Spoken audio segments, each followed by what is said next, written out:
katikati ya maisha yetu kutoka kwako asubuhi ya leo. Uinuliwe Mungu, tukuzwe kwa sababu ya uaminifu wako mkuu. Bwana Yesu, tunasema asante kwa sababu umetupa kibali siku ya leo. Siku hii ni siku takatifu mbele zako, ni siku ya tarehe 4 ya mwezi wa 6 mwaka 2025. Baba, wengi walitamani kuiona siku hii ya leo, lakini sisi Bwana bado umeendelea kutupa neema ya kipekee ya kuona siku hii ya leo, ya kuendelea kuishi, kutembea na kuwa na uhai, kwa sababu bado tunalo kusudi la kuendelea kukutumikia wewe.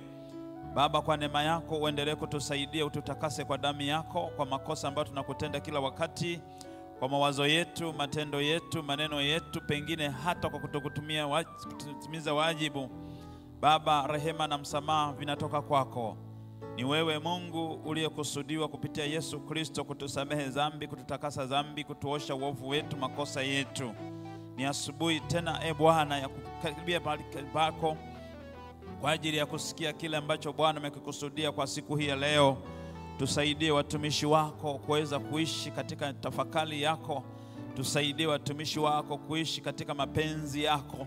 Tusaidie watumishi wako kuishi katika kusudi lako, ili tukuzalie matunda na matunda yapate kukaa kwa ajili ya utukufu wako. Uimidiwe Bwana Yesu kwa sababu ya wema wako, kwa sababu ya uaminifu wako. Ni asubuhi tena ambayo Bwana tunapokwenda kulisikia neno lako la uzima. Mtumishi wako Bwana ukamtumie kama ambavyo Bwana upendavyo kwa ajili ya utukufu wako. Kile ambacho Bwana kimekusudiwa kutolewa, kusemwa kwa siku ya leo, ukamtumie. Baba, asitumie akili zake mwenyewe, akatumie hekima itokayo kwako, maarifa yatokao kwako, ujuzi utokao kwako Bwana, kwa ufunuo wa Roho wako Mtakatifu kwa majira na nyakati ambazo Bwana tunazo. Nyakati hizi Bwana ni nyakati za uovu. Nyakati hizi Bwana ni siku za mwisho. Baba, kwa neema yako tusaidie kuenenda katika mapenzi yako, kuenenda katika njia zako, kuenenda katika kusudi lako, kuenenda katika mapenzi yako ambayo kila mmoja Bwana umempa katika dunia hii, ili aweze kulitimiza kusudi lako na si kusudi lake. Baba, tumekuja si kwa mapenzi yetu katika dunia hii, bali tumekuja kwa mapenzi yako kwa ajili ya kufanya kila ambacho Bwana umekikusudia. Iwe ni kwenye huduma tunazozifanya Bwana, uwe kwenye shughuli mbalimbali ambazo Bwana umetuweka kwa ajili ya kukuzalia matunda, na matunda hayo yapate kukaa kwa ajili ya utukufu wako. Bwana Yesu, umekuwa ni mwema, umekuwa ni mwaminifu kwetu. Asante kwa sababu siku hii ni siku ya 3 ya juma hili ambalo Bwana tunaendelea kutafakari, tunaendelea kukutafuta uso wako, tunaendelea kuinuliwa kwako, tunaendelea kutafuta wema wako, tunaendelea kutafuta mapenzi yako. Baba, kwa neema yako uendelee kwa pamoja nasi kutusaidia. Ni kwa Yesu Kristo aliye Bwana na Mwokozi wa maisha yetu. Kanisa tuseme amen. Shangilie Bwana Yesu kwa makofi. Praise and worship team, Mungu awabariki sana. Media team, Mungu awabariki sana. Na wewe pia ambao Bwana amekuamsha kwa siku ya leo, Mungu aendelee kukusaidia sana na kukutia nguvu tunapoendelea kuishi katika dunia hii. Kwa kweli dunia hii bila msaada wa Roho Mtakatifu hatuwezi kutembea. Bwana Yesu asifiwe. Ni siku za mwisho, ni siku ambazo kwa kweli kila mambo mapya mageni yanazidi kuonekana. Lakini si kwamba hayajawahi kutokea, ni kwamba yanaboreshwa tu, yaishawahi kutokea siku za nyuma. Bwana Yesu asifiwe sana. Bwana Yesu asifiwe. Tumekuwa tukiendelea kujifunza somo linalosema mwezi wa 6 ni mwezi wa kupokea habari njema na siri za ufalme wa Mungu. Bwana Yesu asifiwe sana. Ndugu zangu, kalenda ya Mungu huwa ina matukio. Kila siku kuna matukio, kila mwezi kuna matukio. Lakini pamoja na hivyo, kila mwezi katika kalenda ya Mungu inamtaka mwanadamu aliyezaliwa mara ya pili kuweza kuishi katika mapenzi ya Mungu, kusikiliza kile ambacho Mungu huwa anakisema kwa majira husika. Bwana Yesu asifiwe sana. Kwa hiyo tuliona mwezi wa 6 kwenye kitabu cha Luka ile sura ya 1 mstari wa 26 na mpaka ule mstari wa 28, malaika Gabrieli alipotumwa na Mungu kwenda kwa mwanamwali katika ule mji wa Nazareti, alimkuta Bikira Mariamu, akamwambia salamu uliyepewa neema, Bwana yupo pamoja nawe. Alisikitika sana na kujiuliza hii salamu ya namna gani. Kumbe ilikuwa ni kipindi ambacho malaika anatumwa kupeleka habari njema, lakini pia ni kwenda kuifunua ile siri ambayo Mariamu, manabii walishatabiri kwa habari ya kuzaliwa kwa Yesu, lakini walitaja tu tazama bikira atachukua mimba. Lakini yule bikira halikuwa hajajulikana ni nani. Lakini sasa huyu Gabrieli anakuja kumfunua Mariamu na kumwambia bikira aliyekuwa akitabiriwa siku za nyuma, miaka kadhaa iliyopita, ni wewe. Bwana Yesu asifiwe. Lakini tutaka tuone mwezi wa 6. Kwa nini isiwe mwezi wa 7? Kwa nini isiwe mwezi wa 8? Kwa nini isiwe mwezi wa 9? Kwa nini isiwe mwezi wa 10 au wa 11 ama wa 12? La hasha, ni majira ambayo Mungu aliyapanga kwenda kumsemesha Mariamu, kwa sababu lango la mbinguni lilikuwa liko wazi kwa ajili ya kuachilia habari njema kwa Mariamu. Bwana Yesu asifiwe sana. Ndio maana nakwambia mwezi wa 6 ni mwezi wa neema ya kipekee. Neema ya kipekee ya kutujulisha habari njema, lakini pia na kujulishwa siri zilizofichwa katika ufalme wa Mungu kwa majira husika. Bwana Yesu asifiwe sana. Na jana tuliona kwamba katika mwezi wa 6 Mungu anaweza akatufunulia siri. Yale mambo ambayo jicho lako halijawahi kuona, na yale mambo ambayo sikio lako halijawahi kusikia, yale mambo ambayo hayajawahi kuingia kwenye moyo wa mwanadamu, Mungu alipenda kuyafumbua ama alipenda kuyafunua kwa watu wale wampendao. Bwana Yesu asifiwe. Na kama Mungu humpendi, hawezi kukufunulia hayo. Lakini Mungu anachotaka kwamba umpende Mungu kwa moyo wako wote, kwa nguvu zako zote, kwa akili zako zote, na kwa hekima yako yote. Yaani hapo unapofanya hivyo, Mungu huwa anafanya kazi pamoja na sisi kwa kusudi la kile ambacho ametuweka katika dunia hii, ili tuweze kumzalia matunda na matunda yapate kukaa. Na mwaka huu tunazungumzia habari ya kwamba tuna neno linalosema kwamba tunatakiwa tukaijaze nchi. Bwana Yesu asifiwe. Tunatakiwa tukaijaze nini? Nchi. Tumeona mambo mbalimbali, lakini leo tunataka tuangalie kipengele kingine kinachosema mwezi wa 6 ni mwezi wa kujitathmini kwa kile ambacho Mungu amekupa kukifanya. Unajua kila mtu hapa amekuja duniani kwa kusudi la Mungu. Uongo kweli? Hata wewe unanifuatilia kwenye mtandao, Mungu hakukuleta duniani kwa bahati mbaya. Amekuleta kwa kusudi maalum, uje ufanye mapenzi yake, sio mapenzi yako. Bwana Yesu asifiwe. Kwa hiyo kila mtu amewekwa mahali fulani. Iwe ni kwenye jamii unayoitumikia, ni Mungu amekuweka ili ufanye mapenzi yake. Hiyo lazima ulijue. Usije ukalisahau kabisa hilo, kwamba iwe ni kwenye biashara yako ukifanya, lakini unafanya ile biashara si kwa mapenzi yako. Unafanya biashara kwa mapenzi ya aliyekutuma, kwa lengo la kwamba unaposimama hapo, wewe ni kama wakili wa siri za ufalme wa Mungu, uzae matunda, na matunda hayo Mungu apate kujitukuza kupitia wewe kwa nafasi aliyokuweka. Bwana Yesu asifiwe. Sasa mwezi wa 6 kumbe ni mwezi wa kujitathmini. Kumbuka tuko katikati ya mwaka. Bwana Yesu asifiwe. Mwezi wa 6 ni mwezi ambao unagawa sasa tule tulikotoka na kule tunakoelekea. Sasa hapa anatuambia mwezi huu kumbe ni mwezi wa kujitathmini. Umefanya nini mwezi wa kwanza? Umefanya nini mwezi wa pili? Umefanya nini mwezi wa 3? Umefanya nini mwezi wa 4? Umefanya nini mwezi wa 5? Sasa huu mwezi wa 6 ni mwezi wa kujitafakari, kujitathmini. Umefanya nini? Bwana Yesu asifiwe. Umefanya nini katika habari ya ufalme wa Mungu? Umefanya nini katika nafasi ambayo Mungu amekuweka? Umefanya nini katika nafasi ambayo Mungu amekuweka? Kwenye familia yako umefanya nini? Kwenye kazi yako umefanya nini? Kwenye huduma yako umefanya nini? Kwenye mradi umefanya nini? Mahali popote ambapo Mungu amekuweka umefanya nini? Yaani Mungu ndo anataka ulete hesabu ya kile ulichokifanya, ama ujitafakari kwa kile ulichokifanya. Kama umefika mahali umekosea, hauna budi kutubu. Bwana Yesu asifiwe. Kile kitabu cha Hagai sura ya kwanza, mstari wa kwanza, tutaendelea mpaka mstari wa 10, lakini nikushauri usome sura nzima. Haina mistari mingi sana, ina mistari kama 17 hivi. Kitabu cha Hagai ile sura ya kwanza, mstari wa kwanza na mpaka ule mstari wa 10. Katika mwaka wa pili wa Dario mfalme, Biblia inasema katika mwaka wa pili wa Dario mfalme, mwezi wa 6. Hebu sema mwezi wa 6. Na akatutajia kabisa na tarehe. Ilikuwa tarehe ngapi? Tarehe 1. Ilikuwa tarehe, lakini mwaka hajausema ni mwaka gani. Lakini nataka uangalie mwezi wa 6. Siku ya kwanza ya mwezi, maana yake ilikuwa ni tarehe 1 ya mwezi wa 6.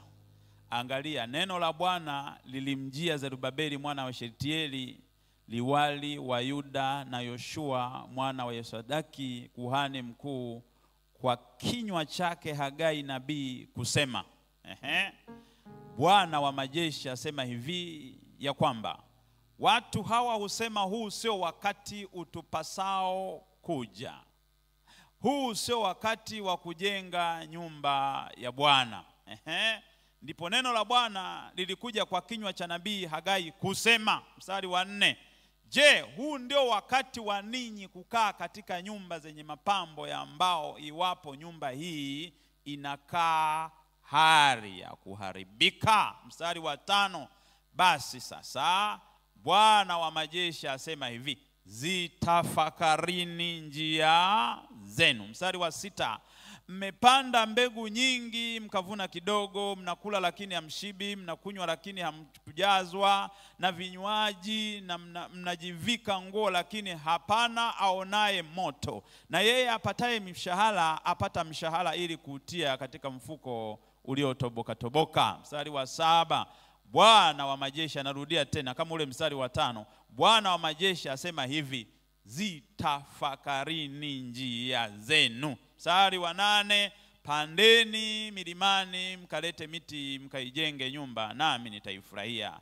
nami nitatukuzwa asema Bwana. Mstari wa 8, mstari wa mlitazamia vingi, kumbe vikatokea vichache, tena mlipovileta nyumbani nikavipeperusha. Ni kwa sababu gani? Asema Bwana wa majeshi, ni kwa sababu ya nyumba yangu inayokaa hali ya kuharibika, wakati ambapo ninyi mnakimbilia kila mtu nyumbani kwake. Mstari unaofuata wa 10, basi kwa ajili yenu mbingu zimezuiliwa zisitoe umande, nayo nchi imezuiliwa isitoe matunda yake. Maana yake hiyo ni baraka, ni baraka. Nami nikaikata wakati wa joto, nami nikaita wakati wa joto uje juu ya nchi. Kumbe ilikuwa si kipindi cha joto. Mungu anasababisha kipindi cha joto kije, na juu ya milima, na juu ya nafaka, na juu ya divai mpya, na juu ya mafuta, na juu ya kila kitu itoacho nchi, na juu ya wanadamu, na juu ya wanyama,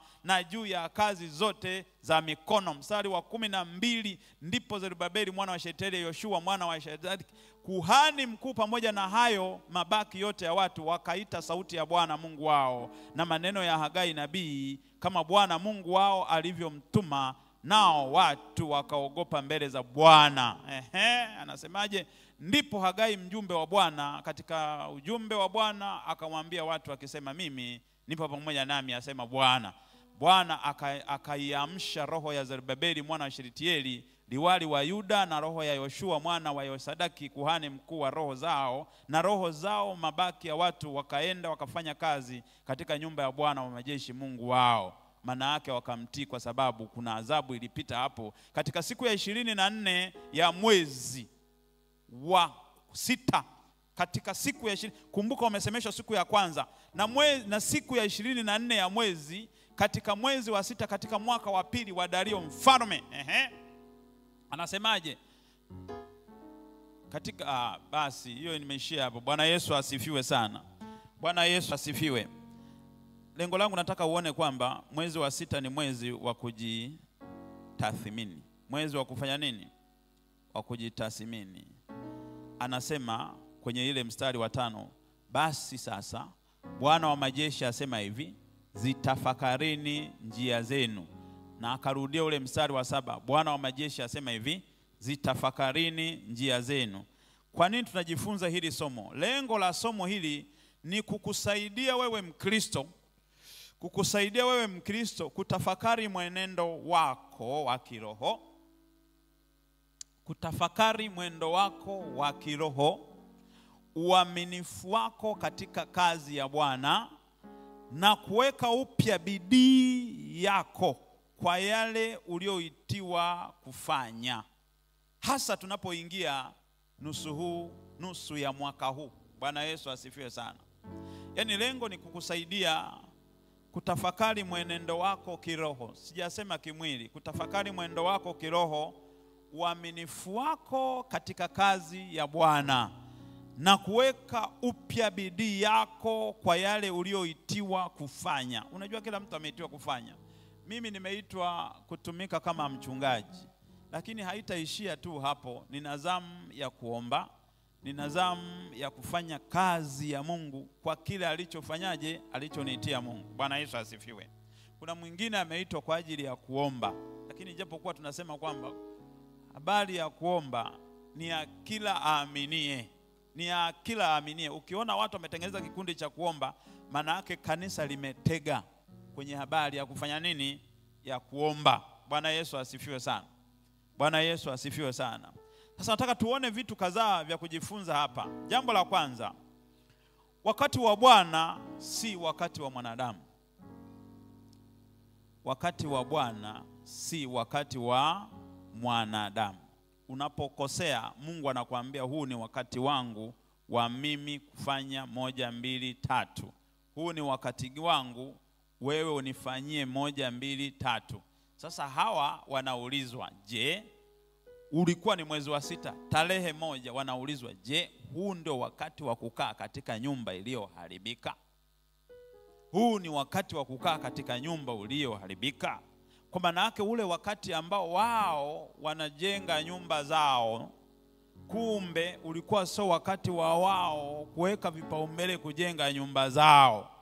Isipokuwa Mungu alitaka kwa kipindi kile husika, wao kipaumbele cha Mungu ilikuwa ni kujenga nyumba ya Mungu, ili Mungu aendelee kutukuzwa, ili Mungu afurahie kanisa lile, afurahie nyumba yake iliyojengwa kwa mikono ya wanadamu. Lakini alivyoona kwamba nyumba ya Bwana haikujengwa, Biblia inasema alizuia vitu ambavyo wao walitakiwa kuvipata kama baraka kutoka kwa Mungu. Alizuia mvua, mishahara yao wakawa wanapata, lakini mishahara yao hawaoni inakoelekea kwa sababu ile ilikuwa ni laana. Bwana Yesu asifiwe. Bwana apewe sifa. Kwa maana wakati wa Bwana, lazima ujue kabisa wakati wa Bwana si wakati wa mwanadamu. Japokuwa wewe mwanadamu na wakati wako. Biblia inatuambia kwamba watu walifika mahali wanafanya vitu ambavyo si vya kwao, si wakati wao, kumbe ilikuwa ni wakati wa Bwana wa kufanya kile ambacho Mungu alitaka wafanye. Ndio maana anawauliza, zitafakarini njia zenu. Hivi huu ndio wakati wa kukaa kwenye nyumba ya iliyoharibika? Wakati huo nyinyi mnakaa kwenye nyumba nzuri, nyumba zenye tiles, nyumba zenye vitu mbalimbali, lakini anawauliza ndio wakati wa kukaa katika nyumba iliyoharibika? Bwana Yesu asifiwe. Ndio nataka uone kwamba wakati wa Bwana si wakati wa mwanadamu.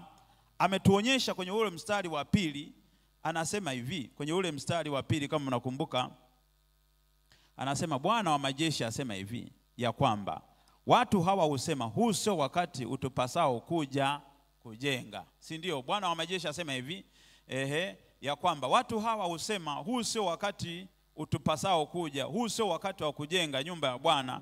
Wanasema kabisa huu sio wakati wa kujenga nyumba ya Bwana. Kumbe wakati huo ndio wakati wa kufanya nini? Wa kujenga nyumba ya Bwana. Bwana Yesu asifiwe. Bwana apewe sifa. kwamba watu walikuwa na shughuli zao wakisema huu sio wakati wa kujenga nyumba ya Bwana. Je, leo nasi tunaweza tukasema sio wakati wa kujitolea kusali, kutumika au kumtii Mungu? Kwa kwetu sisi hapa Mungu ametubariki, tuna kanisa zuri. Bwana Yesu asifiwe sana. Bwana apewe sifa. Japokuwa kuna maeneo ambayo tumebanabana huku, lakini malengo yetu makubwa Mungu anaweza akawahamisha hata wao huku tukaendelea kulipanua kanisa. Lakini kwa mazingira haya kwa kweli si kama vile wenzetu kanisa lao lilivyokuwa mwanzo. Bwana Yesu asifiwe. Tumefanikiwa na Mungu ametubariki, tumetengeneza kanisa zuri. Lakini lengo langu ni kwamba je, leo na sisi tunaweza tukasema sio wakati wa kujitolea? Hebu muulize jirani yako, huu sio wakati wa kujitolea kuifanya kazi ya Mungu? Huu sio wakati wa kujitolea kuja kwenye morning glory?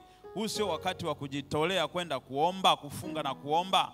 Je, huu sio wakati wa kujitolea mimi kwa habari ya kumsifu Mungu na kumwabudu Mungu? Je, huu si wakati wa kujitolea kumwimbia Mungu? Si wakati wa kujitolea kwenda mitaani kuhubiri habari njema za ufalme wa Mungu, watu waokoke? Kwa sababu tunazungukwa na watu wenye dhambi.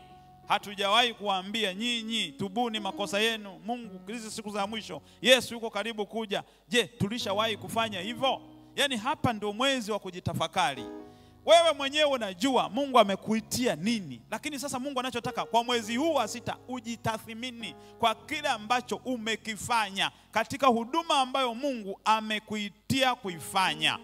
Iwe ni kwenye biashara yako, hiyo ni huduma ambayo Mungu amekuitia, lakini kwa malengo mengine. Kwanza anachotaka Mungu, pamoja na kumfanyia Mungu biashara, pamoja na kufanya miradi mingine, Mungu anachotaka uzae matunda na matunda yapate kukaa. Kipaumbele cha kwanza ni kumtangaza Yesu kwenye biashara yako. Kipaumbele cha kwanza ni kumtangaza Yesu kwenye kampuni yako. Kipaumbele cha kwanza ni kutangaza ufalme wa Mungu. Eiza popote pale ambapo umewekwa, Mungu anataka kipaumbele cha kwanza umtangaze Yesu, na utakapomtangaza Yesu, haya mengine Mungu anasema utazidishiwa. Bwana Yesu asifiwe.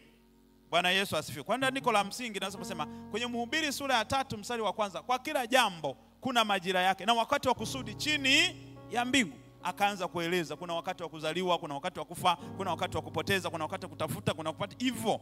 Bwana Yesu asifiwe. Na tunataka kutazamisha kwamba ni kupaswa kujitolea kufanya kile ambacho Mungu amekuita. Unajua kufanya mapenzi ya mwingine ni ngumu sana. Si mnaelewa? Tunahitaji neema ya Mungu. Tunahitaji neema ya Mungu. Ni kama vile mume na mke. Mke anaambiwa utamtii mume wako. Kwamba mke anapokwenda kwenye familia haendi kufanya mapenzi yake, anakwenda kufanya mapenzi ya bwana wake. Na hata sisi tumeolewa na Yesu Kristo. Tumeletwa hapa duniani, sisi ni wanawake ambao tumeolewa na Yesu Kristo. Tunapaswa kumtii Yesu Kristo kwa kile ambacho ametuitia. Bwana Yesu asifiwe.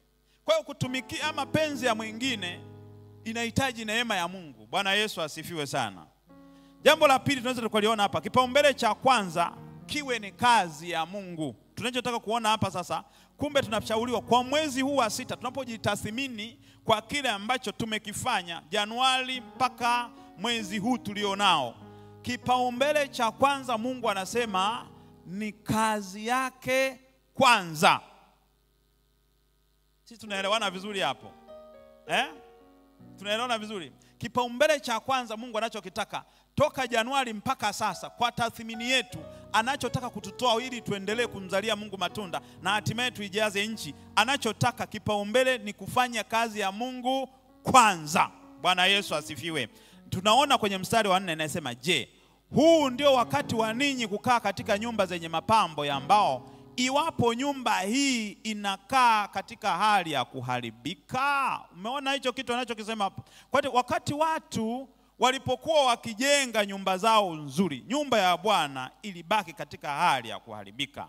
Je, tunaliweka kanisa au huduma pembeni kwa ajili ya kazi zetu binafsi? Nataka tujiulize sasa hiyo swali. Je, tunaliweka kanisa au huduma pembeni kwa ajili ya kazi zetu binafsi? Saidie basi kumuuliza jirani yako. Eti tunaliweka kanisa pembeni ama huduma pembeni ili tufanye kazi zetu binafsi kwanza? niwashukuru wote. Yaani kwa kweli mimi huwa nikiwaona huwa nafurahia sana. Unajua kuna wengine wapo sawa wanatufuatilia kwenye mitandao hii. Lakini kuna wengine ndugu zangu wanatamani kukanyaga madhabahu hii, lakini hawana hiyo neema. Wewe ambao umepata neema ya kila siku Mungu anakupa neema ya kufika mahali hapa, inabidi umshukuru sana Mungu. Inabidi umshukuru sana Mungu kwa sababu sio wote wenye neema hiyo. Hasa hapo anasema, je, tunaliweka kanisa au huduma pembeni kwa ajili ya kazi zetu binafsi? Ile Mathayo sura ya 6 mstari wa 33 anasema hivi, tafuteni kwanza ufalme wa Mungu na haki yake yote, na hayo mengine mtafanyaje? Mtazidishiwa. Asa mtu unakuta amekomaa, anaomba tu maombi, Mungu naomba nifanyie hivi, naomba. Mungu anakuuliza, umeutafuta kwanza ufalme wangu na haki yangu, na hayo mengine mtafanya nini? Mtazidishiwa. Bwana Yesu asifiwe. Kama unawio kufanya kazi ya Mungu kwa mazingira tofauti tofauti, anza kufanya kwanza cha Mungu. Bwana Yesu asifiwe. Utakapokifanya kazi cha Mungu, haya mengine Biblia inasema utafanya nini? Utazidishiwa. Watu wengi hawajajua siri hii sasa, kwamba asubuhi anza na Bwana kwanza. Siku yoyote ile unayoanza, anza na Bwana kwanza. Maana yake umeutafuta ufalme wa Mungu kwanza. Lakini utakapoutafuta ufalme wa Mungu kwanza, mengine anasema hata bila kuomba utazidishiwa katika jina la Yesu. Bwana Yesu asifiwe sana. Bwana Yesu asifiwe sana. Na jambo la tatu, mwezi wa sita ni mwezi wa kujitathmini sasa. Ni mwezi wa kufanya nini? Ni wa kujitathmini sasa.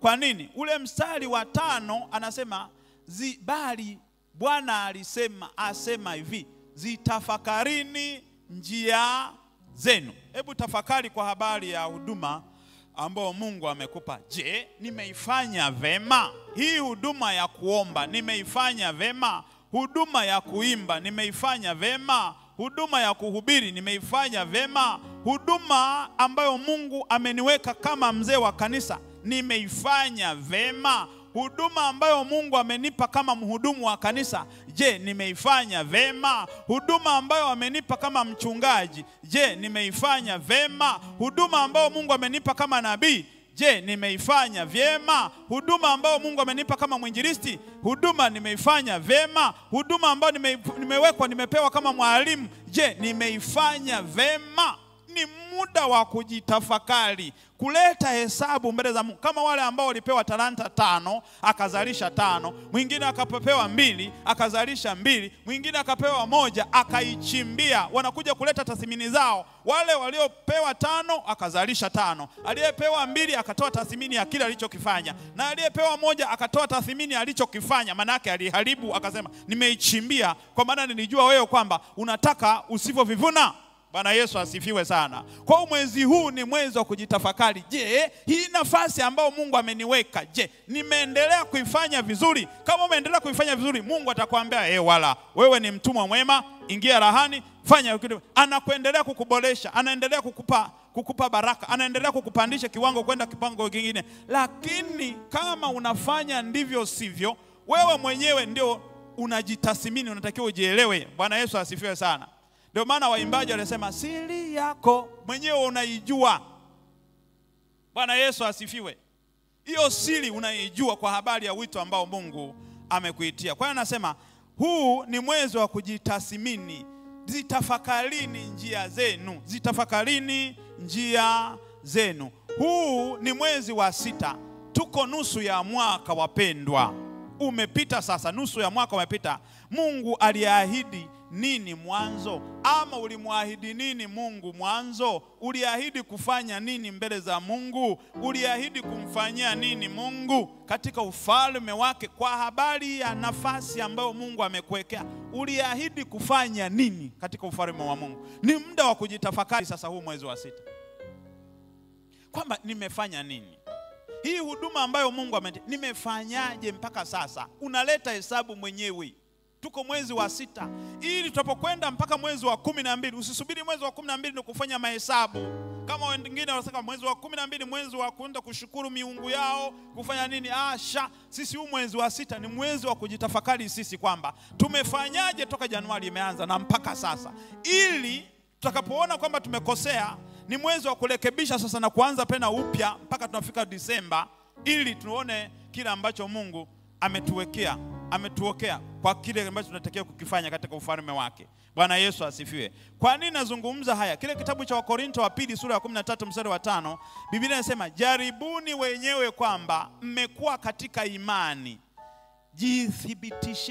Jithibitisheni wenyewe, au hamjijui wenyewe kwamba Yesu Kristo yu ndani yenu, isipokuwa mmekataliwa. Hao wamekataliwa kwa sababu walipokuwa wamemwekea Mungu malengo, ama wanapokuwa wakifanya kazi ya Mungu, walikuwa wakifanya kazi ndivyo sivyo, Mungu akawakataa.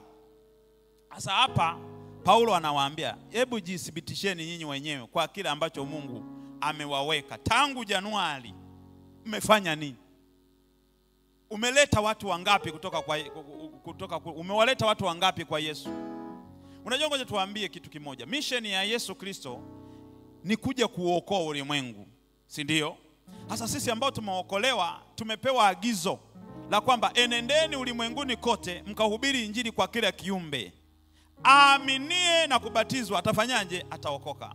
Sasa iwe ni kwenye habari ya kumwimbia Mungu, utaimba, lakini lengo kubwa mtu huyo ambaye hajamjua Yesu amjue Yesu.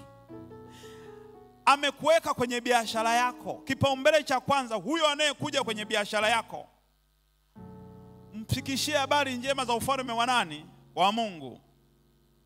Haijalishi uko shambani, anayekuja mbele yako mshirikishe habari njema za ufalme wa nani? Wa Mungu. Lengo kubwa, alikuja kutafuta na kuokoa kilichopotea. Lakini wewe ulipotafuta ukapatikana, Mungu anachotaka usimame kama wakili mwaminifu. Haijalishi ni kwenye nafasi gani katika jamii, iwe ni kwenye ofisi za kijamii, Mungu anachotaka kwanza umzalie matunda. Yule anayekuja mbele yako mhubiri habari njema za ufalme wa Mungu, atakapookoka Mungu anakupa vema, kwamba vema mtumwa wangu, umefanya kilicho sahihi.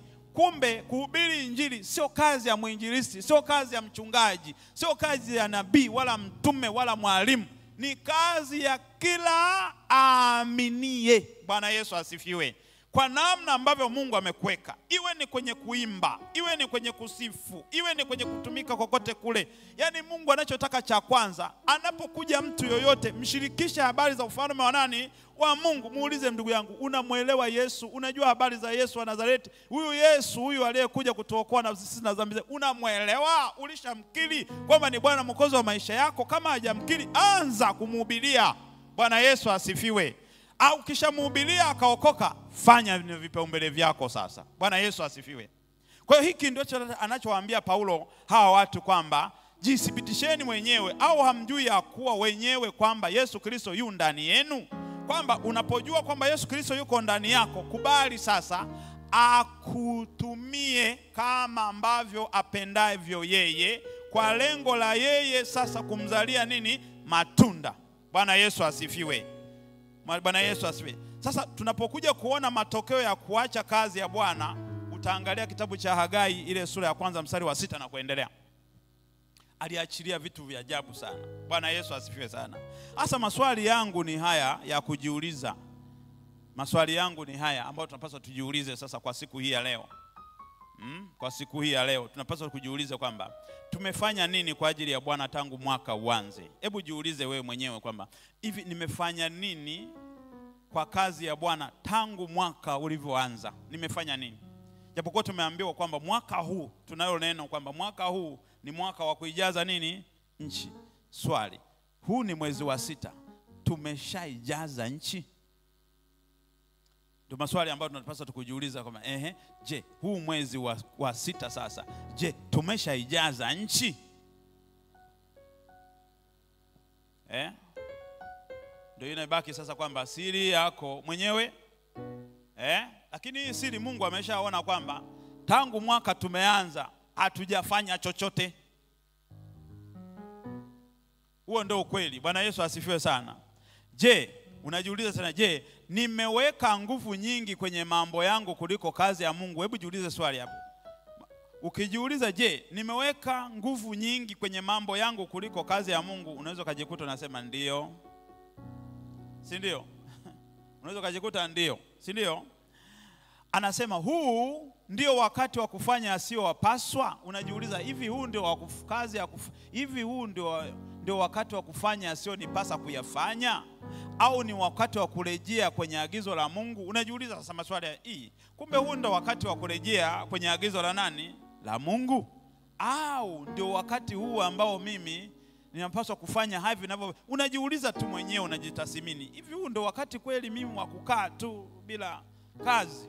Ni wakati tu wa kukaa bila kuomba? Ni wakati tu wa kukaa bila kumleta hata mtu mmoja kutoka kwa huko zambini kumleta kwa Yesu? Ndio maagizo ambayo tulipewa. Enendeni ulimwenguni wote mkawafanye mataifa kuwa wanafunzi wangu.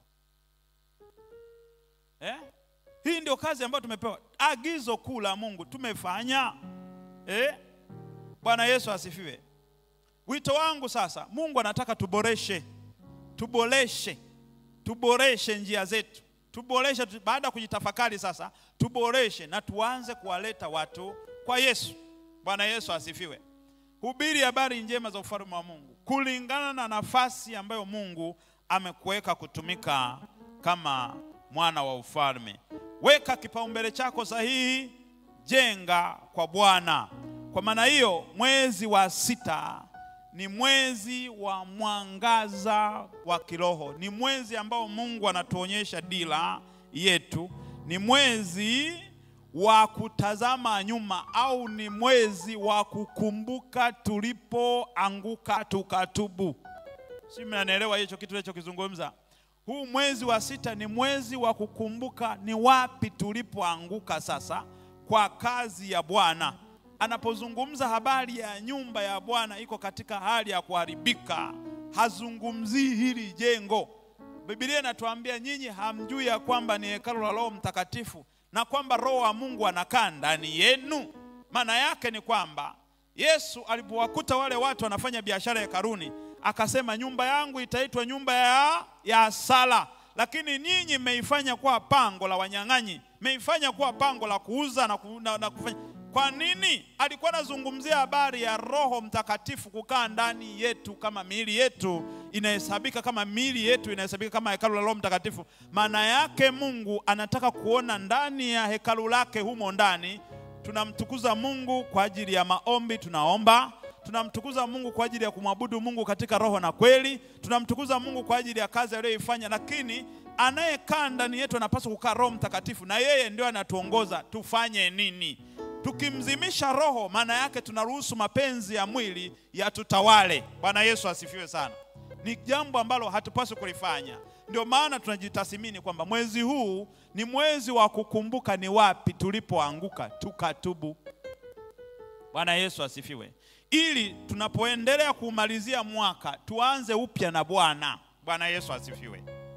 Bwana apewe sifa. Kwa hiyo kama nyumba ya Bwana iko katika hali ya kuharibika, kwa maana ya huduma uliopewa imeharibika, kwa maana ya maombi ambayo Mungu ameyaweka ndani yako, huombi, yameharibika. Kwa maana ya ibada Mungu aliyoiweka ndani yako imeharibika. Kwa maana ya utii wako mbele za Mungu kwako umekuwa si utii tena.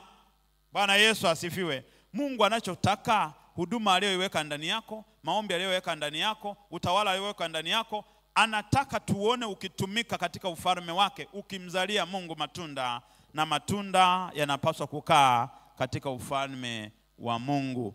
Tuombe. Bwana Yesu, tunakushukuru mno kwa namna ambavyo umetupa neno hili la uzima kwetu. Umetuambia tujitafakari kwa habari ya njia zetu, kwa habari ya huduma ulioweka ndani yetu, kwa habari ya wito ulioweka ndani yetu. Tujitathmini kwa neno lako. Ni mwezi wa kujitathmini, kama ambavyo ulisema na mtumishi wako Hagai kwa habari ya nyumba yako iliyokuwa ikikaa katika hali ya kuharibika. Wakati huo wao walikuwa wakikaa katika nyumba nzuri zenye urembo mzuri, lakini kwa neema yako umetusaidia kutufunulia neno hili ya kwamba sisi ni hekalu lako takatifu, na kwamba Roho yako Mtakatifu anaendelea kukaa ndani yetu. Na kwa sababu hiyo Mungu, unataka kuona huduma ulizoziweka ndani ya mioyo yetu Bwana zinakuzalia matunda. Kazi ulioiweka ndani ya mioyo yetu Bwana, unataka tuonekane tukikuzalia matunda. Utii ulioweka ndani yetu Bwana, unataka uonekane tukikuzalia matunda. Ibada ulioiweka ndani yetu Bwana, unataka uone ikikuzalia matunda. Kama ulisema unamtafuta mtu anakaye kuabudu, muabudu harisi, inamwapasa kukuabudu wewe katika roho na kweli. Lakini ukichungulia ndani ya mioyo yetu, unaona vipaumbele vya kwako havipo. Vipaumbele vyetu ndivyo vinavyofanya kazi kinyume na kusudi lako. Ndio maana umezuia mvua, umezuia baraka, umezuia nchi isilete mazao kwa ajili yetu, kwa sababu hatukuenda sawasawa na mapenzi yako. Mwezi huu ni mwezi ambao Bwana unasema pamoja nasi. Bwana Yesu, tumekumbuka kwamba tumekukosea toka Januari Bwana, hatujakuzalia matunda, na matunda hayo Bwana ukayaona yakienea katika ulimwengu huu kwa neno lako uliotuambia tukaijaze nchi. Hatujaonesha chochote kile ambacho Bwana umekusudia tukionyeshe, japokuwa umesema pamoja nasi. Baba, utupe kujitathimini sasa, utupe kujitathimini na kujitafakari njia zetu Bwana. Nasi tumegundua kwamba Bwana, kwa neno lako hili bado Bwana tunahitaji kusimama mbele zako. Bado Bwana tunahitaji kusimama katika ufalme wako. Haijalishi umetuweka katika nafasi gani. Baba, tunatubu na kusema kwamba Bwana utusamehe uovu wetu, makosa yetu, dhambi zetu za kutokutii mapenzi yako na kusimama katika kusudi ambalo Bwana umetuitia. Ndio maana Bwana umeruhusu mabaya kwetu, ili Bwana tujitathimini na kugundua kwamba ni wapi tumekosea. Baba utusaidie, Baba utusaidie. Tupe neema ya kutanguliza mambo yako, tupe neema ya kutanguliza kazi yako. Tamaa zetu za kibinafsi tunazifisha Bwana, bali mapenzi yako Bwana akapate kusimama. Tuendelee kuifanya kazi yako sawa sawa na mapenzi yako. Tufundishe kutii, kutumika kwako kwa bidii. Tufundishe kutii Bwana, ili tukutumikie wewe kwa bidii. Kwa neema yako Bwana, turejeshe katika njia ambayo Bwana tunapaswa tuifanye. Bwana, turejeshe njaa ya kazi yako, turejeshe shauku ya kukutumikia wewe. Hata kama tulichoka au tumefika mahali tukageuka tukakata tamaa kwa sababu ya mazingira ambayo yanatuzunguka, kwa sababu mbalimbali ambazo tunaziona ni sababu za kibinadamu, la hasha Bwana, tunaamua kugeuka mbele zako asubuhi ya leo na kutangaza kwamba Bwana, tuko tayari sasa kusimama katika kusudi lako ambalo kila mmoja Bwana umemwitia, kila mmoja ambaye Bwana umemweka, haijalishi katika nafasi ya namna gani. Lakini Mungu, nataka kila mmoja aanze na wewe kwa kuhubiri habari njema za ufalme wako, kwa lengo la kuokoa ulimwengu huu, ili timie neno lako Bwana. Ulikuja kutafuta na kuokoa kilichopotea. Baba, kwa neema yako utusaidie Bwana, tunaposimama katika nafasi zetu ambazo Bwana umetupa. Lengo letu ni kutafuta kilichopotea, na wewe Bwana ukiokoe kwa neno lako, ukiokoe kwa mapenzi yako, ukiokoe kwa kusudi lako Bwana. Maana ndio kazi kubwa ambayo Bwana Yesu ilikuleta duniani, kuja kutafuta kilichopotea. Haukuja kutafuta walio wazima, ulikuja kutafuta walio dhaifu. Bwana, kwa neema yako sisi ni mawakili wa asili za ufalme wako. Tunasimama mbele zako, mfalme wa amani, asubuhi ya leo tukitangaza kwamba tuko tayari Bwana. Tupe shauku ndani ya mioyo yetu ya kukumbuka kusimama mahali ambapo Bwana tunatakiwa tusimame, ili tukuzalie matunda na matunda akapate kukaa. Bwana Yesu, tuko katika nyakati za mwisho, tunategemea neema kutoka kwako. Bila wewe Bwana hatuwezi kushinda tamaa za kidunia hii. Bila wewe Bwana hatuwezi kushinda dhambi ya ulimwengu huu. Bila wewe Bwana hatuwezi kushinda majaribu ya ulimwengu huu. Bila wewe Bwana hatuwezi kushinda yaliyoko mbele yetu, mbele ya macho yetu, mbele ya masikio yetu.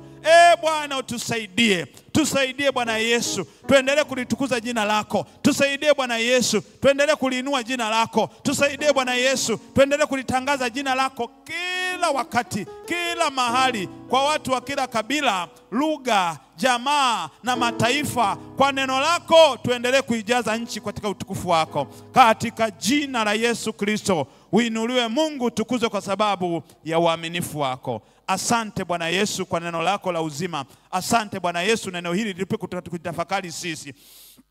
Bwana, asante kwa neno lako lipo kutafakari njia zetu. Bwana, neno lako likaturejeshe kwako, likatupe shauku kubwa ya kutafuta uso wako, kukutafuta mapenzi yako, kutafuta njia zako, kutafuta mwongozo wako, kutafuta hekima kutoka kwako, kutafuta maarifa kutoka kwako. Hiyo ni kwa ajili ya utukufu wako. Bwana Yesu, msaidie mmoja mmoja, Bwana, aliyeko mahali hapa na yule anayetufuatilia kwenye mitandao yetu ya kijamii. Baba, umpe kutii, umpe njaa na shauku ya kutafuta kwa bidii mapenzi yako kwa nyakati hizi tulizo nazo. Ndio maana Bwana umeruhusu mbingu zitusemeshe kwa habari ya kujitafakari sisi tangu tulivyoanza mwaka huu na mpaka sasa. Tumefanya nini? Baba, utupe neema ya kutafakari upya na kutafuta mapenzi yako na kuanza upya kwa kutafuta ufalme wako kwanza na haki yako, Bwana, na ndipo mengine kwa neno lako yatazidishwa katikati ya maisha yetu. Iwe ni mahitaji ya kiroho, tutajionyesha mbele zako, Bwana, na tutafurahi mbele zako, Bwana. Nawe uliahidi ya kwamba utatupa haja za mioyo yetu. Baba, ulisema tunapoacha vyote, tunapoacha nyumba zetu, tunapoacha wazazi wetu, tunapoacha vitu vyote, Bwana, tutapata 100% katika ufalme wako. Baba, utusaidie kwa neno lako, utusaidie kwa neema yako, utusaidie kwa hekima yako, kwa neema ya kipekee hii ambayo si sawa na neema ya mwezi wa kwanza na ya mwezi wa pili na ya mwezi wa tatu na ya mwezi wa 4 na ya mwezi wa 5. Hii ni neema ya kipekee, ni nafasi ya upendeleo kwa wale ambao umewatia alama kwa kazi yako, kwa kusudi lako, Bwana, wakutumikie wewe. Haijalishi unapita katika maji mengi, lakini Bwana Yesu uliahidi ya kwamba hayatawagarikisha. Japokuwa wanapita katika moto, Bwana Yesu uliahidi ya kwamba hautawateketeza, kwa maana wewe Bwana Mungu uko pamoja na wewe ili uwaokoe, uko pamoja na wewe ili uwatukuze, uko pamoja na wewe ili ujitukuze wewe, Bwana. Asante kwa Yesu kwa neema yako hii. Asante kwa upendo wako mkubwa. Asante kwa kile ambacho Bwana umeendelea kukifanya katikati ya maisha yetu. Uinuliwe mfalme wa amani. Asante kwa mwezi huu wa 6 kwa kutupa neema ya kujitafakari upya kwa kile ambacho Bwana umetupa tukifanya katika ufalme wako. Bwana Yesu, tukuzwe mno, uinuliwe. Tunakushukuru mno kwa namna ambavyo Bwana umeendelea kusema pamoja nasi, umeendelea kusema pamoja na kanisa lako kwa ajili ya utukufu wako, katika jina la Yesu Kristo Bwana wetu. Amen. Shika sadaka yako sasa hapo ulipo, ili tuende kuomba kwa ajili ya matoleo. Hata wewe ambao unatufuatilia sasa, kuna namba hiyo unayoiona hapo. Tolee Bwana Mungu wako sadaka na Mungu atakubariki sana. Bwana Yesu, tunakushukuru mno kwa ajili ya matoleo haya ambao watoto wako watakwenda kukutolea kwa mioyo yetu ya kupenda. Naomba uibariki sadaka hii, kapate kibali machoni pako. Kwa baraka hii ya sadaka, Bwana, ukafungue milango ya baraka kwetu kwa ajili ya utukufu wako. Ni kwa jina la Yesu Kristo Bwana wetu. Amen. Praise him. Yote namtolea Yesu, na mpa moyo wote, nitampenda siku zote, na mwandama kila saa. Yote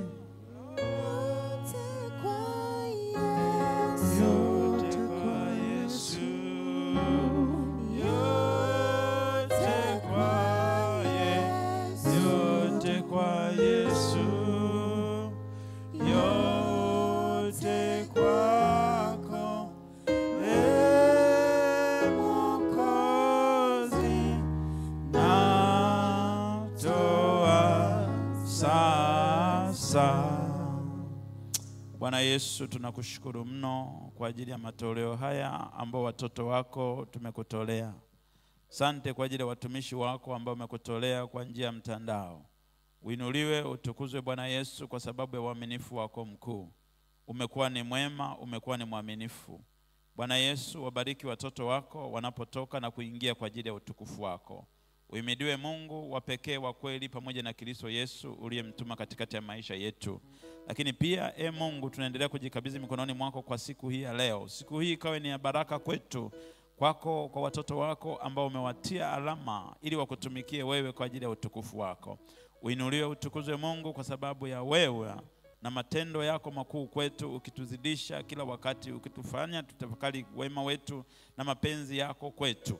Uinuliwe, utukuzwe kwa sababu ya uaminifu wako. Bwana Yesu, na wakabidhi mkononi mwako kwa siku hii tena njema. Siku hii ikawe ni ya baraka kwao, siku hii ikawe ni ya kuinuliwa kwao, siku hii ikawe ni ya kufanya yaliyo yako mapenzi. Siku hii Bwana ikawe ni uamsho wa kukutumikia wewe katika roho na kweli. Siku hii ndio ikawe ni nguvu, ni siku ambayo inakwenda kuachilia neema ya kipekee katikati ya maisha yao na kuweka kumbukumbu mpya katikati ya maisha yao. Uinuliwe Mungu, tukuzwe kwa sababu ya uaminifu wako. Na itamke baraka siku hii ya leo, ikawe ni siku njema ya mafanikio kwa kila mmoja Bwana anayetufuatilia sasa, kwa kila mmoja Bwana anayesikia sauti hii kwa ajili ya utukufu wako, katika jina la Yesu Kristo wa Nazareti hai. Na sasa kanisa, pokeeni baraka za Bwana. Bwana Yesu akubarikie na kukulinda, akuangazie nuru za uso wake na kukufadhili, na kuinulie uso wake na kukupa amani, katika jina la Mungu Baba, Mwana na Roho Mtakatifu. Amen. Tuenende na amani ya Bwana. Tumaini letu ni moja, tukifika kwa Baba tutaimba wimbo mpya kwa furaha na ndelemo. Tumaini letu